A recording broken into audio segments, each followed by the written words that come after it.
as soon as she had a white friend, she dropped me like that.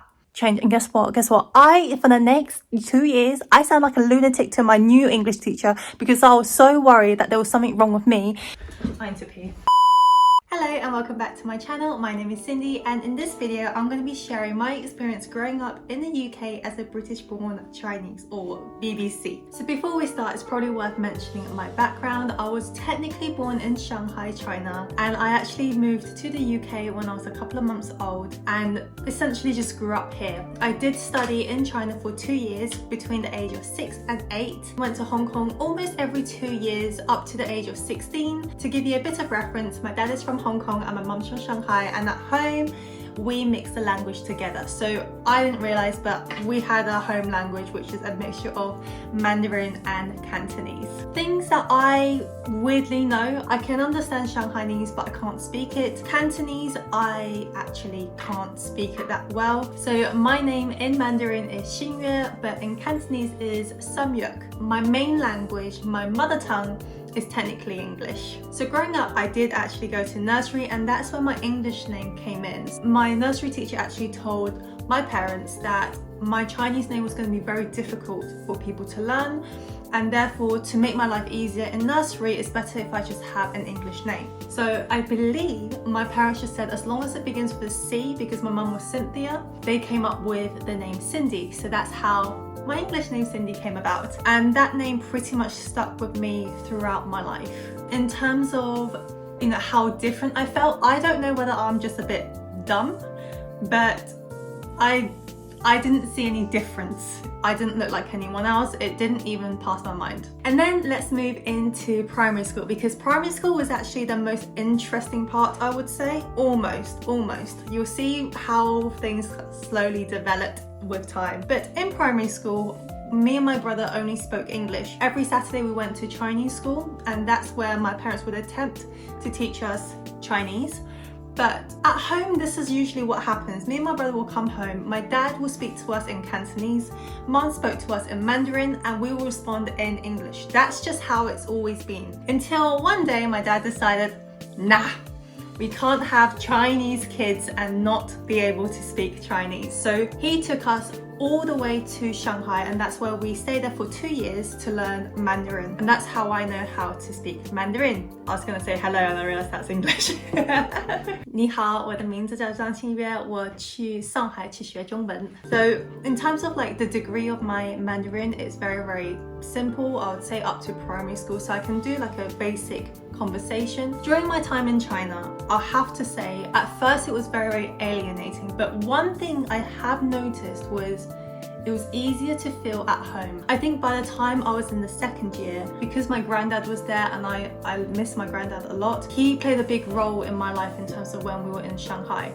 So it felt like family was there, it felt like I belonged there in the second year, and it was quite nice. I didn't really want to go back to the UK. So this is the thing, before I left to Shanghai, I had friends in the UK. I had 2 friends, and I'm gonna say none of them were white. One of them was from India and the other one was half Filipino and half white.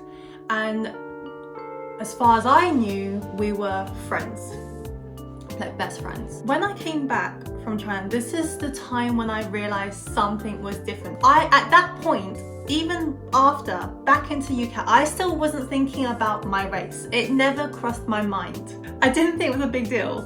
But the 2 friends that I was talking about, that's when they started bullying me. Throughout my childhood, I was quite fortunate in the sense that I didn't have much bullies, but my bullies were my friends. And when I say friends, it was those 2 friends. And not only did they bully me, but they were quite racist about it. And that was the first time I realized, oh, it's not good being Chinese, because people don't like Chinese, apparently. So I remember back then, they would make comments like, oh, you're Chinese, you're so ugly. They would be like, oh, what the hell is China, like chicken and all of that stuff. And it wasn't nice, but as time went on, I did notice that it slowly grated on me. And one of them actually continued going into the same secondary school as me. She realized when we first went into secondary school, we only knew each other. And she was friends with me. She was kind of back to normal again. And idiotic me took her back. But As soon as she had a white friend, she dropped me like that. That was the first time I realized that I was never going to be better than a white person. That sounded so weird. That's not what I meant. What I meant was the fact that there was no way I could compete with a white person just in terms of race, because I was always going to be the second choice. I was always going to be the backup. Hopefully that makes sense. And obviously now looking back, like, it's her loss. I don't give two shits anymore. Back then, it really kind of affected my self-esteem as a Chinese, because not only that, she would also bring other people to bully me in the sense of, oh, India is such a pretty name. That's why people can actually call their child India.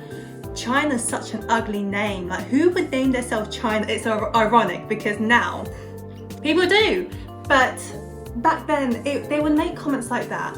And it got to a point where it was just a bit unnecessary. Back then, obviously, this is also one of the reasons why the 3 friends I have that are now my bridesmaid, they mean a lot to me, because when I had that going on, they really accepted me for who I am. So during secondary school, yeah, I didn't like the fact that I was Chinese. It was the first time I realized that, oh, being Chinese or being different wasn't necessarily good. But it was funny because they were technically also different. If, you know, according to their vocabulary, they're also in the minorities.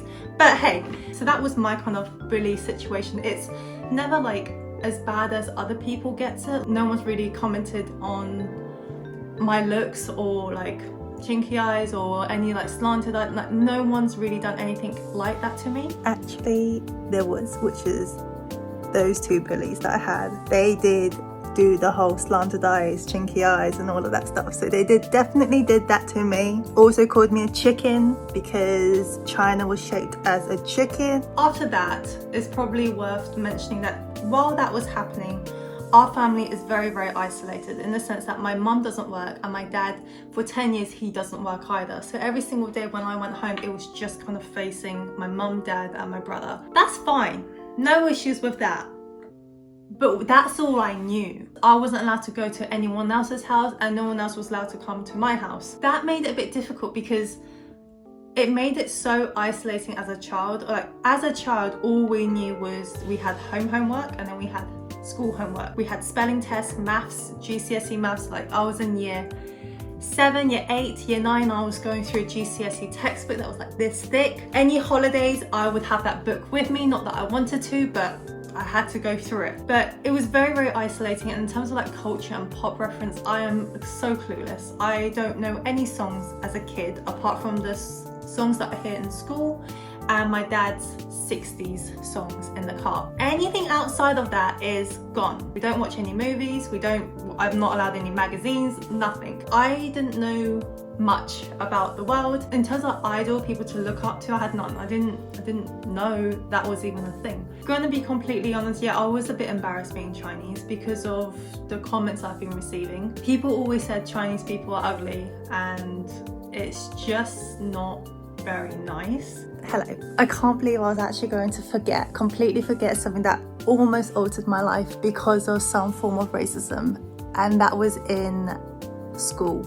Not from a kid, not from my friends, from a teacher. Yes, I had an English teacher and she had a reputation of being racist. But there was racism then, and she really didn't like me because I was in the lowest set for English. You're not native, so obviously your English isn't going to be good. Your Chinese is your native language. But the truth is, it wasn't. English was my first language. And all of my other subjects were fine. Like, I was top set for maths and I was good at music and all of that stuff. But hey, when it came to English, I was a dum-dum and they took me for a dum-dum. So that was that story. However, there was a couple of things that particular English teacher has done that really pissed me off. I'm not gonna lie. It was so frustrating. Like, even now I've struggled to like form a sentence about it. But in short, the reason that we figured that, not me, but everyone was telling me that she's freaking racist, is in class, to give you an idea, I was that student who just don't talk. I am that mute student, especially when it comes to teachers. I would barely even answer my name on the register. Like, I'm so quiet and so timid, which is hard to believe because now I can't stop talking. But anyway, back then I was a very, very timid person, and I would never dare in my life talk back to a teacher, ever. However, the class I was in, they were quite rowdy. They were lovely people, but goodness me, they were rowdy. And the English teacher decided to do like a Body Shop voucher, and I can't remember exactly how much it was. I think it was £10 or £20, or it could be just a fiver, to be fair. But she gave it to every white person in the class. She didn't give me one. And the voucher was for everyone who's been listening class, who's never disrupted and all of that stuff. And it was so bad that one of the white students, she will give me her voucher. She didn't at the end, that's fine, it's not the issue. But when the class was fussing around the fact that she didn't give me, not the student but the teacher, the fact that the English teacher didn't give me a Body Shop voucher, that English teacher sent me out of the class. Sent me, the one who haven't said a single word yet, sent me out of the class. She was saying that, I hope you understand, you know, for some of the students, I'm trying to encourage them, which is why I decided to give them the Body Shop voucher. And I'm like, oh yeah, no, sure, of course. Not sarcastically, like, seriously. And when I was a kid, I was like, yeah, no, of course. Yeah, no, that makes sense. So that was the first thing, okay? Then it came to GCSEs. I can't believe I'm saying this here. I'm so sorry that it's not like properly recorded. It's because I've completely forgotten that whole massive section of my life. But when it came to GCSE, she failed me. She failed me on every single essay I freaking wrote. Okay, it got to the point that when I went to karate, I had another friend, and she said she just got the Romeo and Juliet thing and she's got an A star for it. Yeah, back then there was A stars and all the way to Fs. So she actually, I know it's not good, but this is not the point. She sent me her one. She sent me hers and I gave that in. Guess what I got? Guess what? I got a U. I got a U. She told me to redo it and said, it's not good enough, you have to redo it. That was my GCSEs that she was playing around with. She was playing around with my GCSEs. So the way I think, I could be completely wrong here, but the way I think that the English GCSE goes is that the school, the teacher actually submits one or two like essays, and as long as it's within the range, as long as it's marked correctly, then that's it. So yeah, she basically failed my GCSEs. Me having a huge argument with my dad because I was trying to explain to him, as long as that English teacher is there and I am in that school, I will never ever get my GCSE English. Do you know what I had to do? I myself, as a 16-year-old, I decided to change schools. I applied to a college instead, and my dad, he was so mad at me. He was so mad, and we had huge arguments about this. But I was so adamant. I was like, no, I need to change. And guess what? For the next 2 years, I sound like a lunatic to my new English teacher because I was so worried that there was something wrong with me. She said I was fine. Okay, guess what I got? Guess what? Me, this person who failed, got a B. Okay, I got a B in my essay without any help, and that was, I sound like something.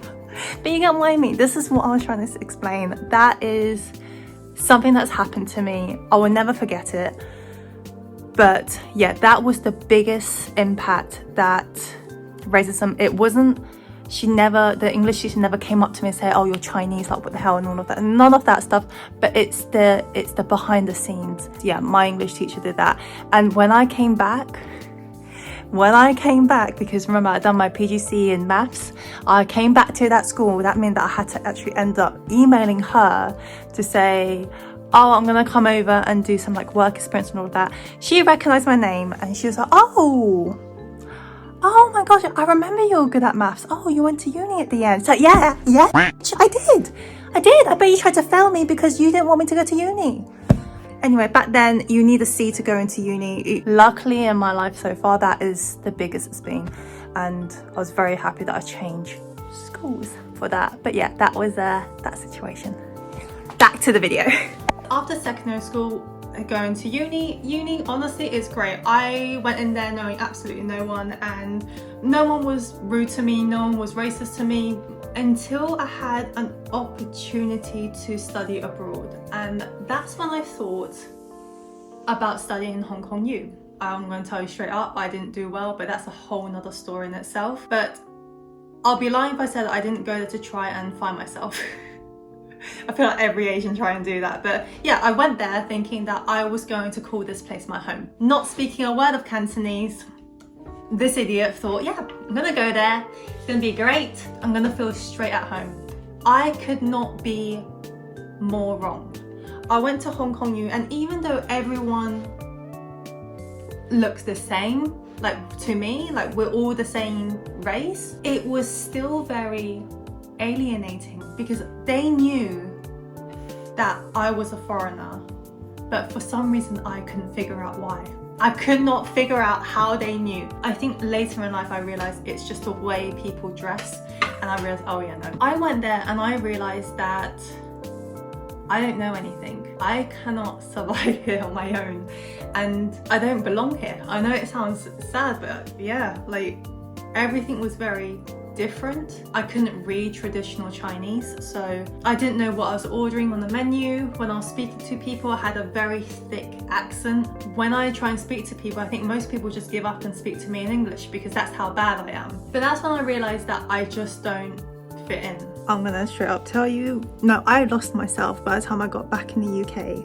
After Hong Kong, I did not know who I was. I think when I was in the UK, I for some reason thought Hong Kong and China would always be my hometown. But when I went there, I realised it wasn't, or it was no longer my hometown. But yeah, that hit deep. Another thing to mention as well, when I was in primary school and secondary school, my English was terrible. And everyone put it down to the fact that English was not my first language. They didn't know that English was my first language, but they decided to make that assumption that it wasn't. And I was later diagnosed in uni that I was just dyslexic. So yeah, all this time I actually needed help in terms of English, grammar and all of that stuff, and I didn't receive that. I was just labelled as a dum-dum. I need to pee. So during uni, I ended up joining Abacus because I wanted to meet some Chinese people. And it was another situation where I found out that I might not fit in at all. And it's nothing to do with, well, I don't think it's anything to do with like race or any of that, because technically we're the same. But it's more the fact of personalities and the way we both, well, all grew up. As someone who was raised in the UK, we didn't have any financial freedom, let's put it that way. We lived quite frugally as a family, whereas they didn't. Normally for Abacus, if you are studying abroad, which most of them are, you have money, which suddenly it creates this level of status. And whether they did it on purpose or not, I don't know. To this day I would never know, but I felt that.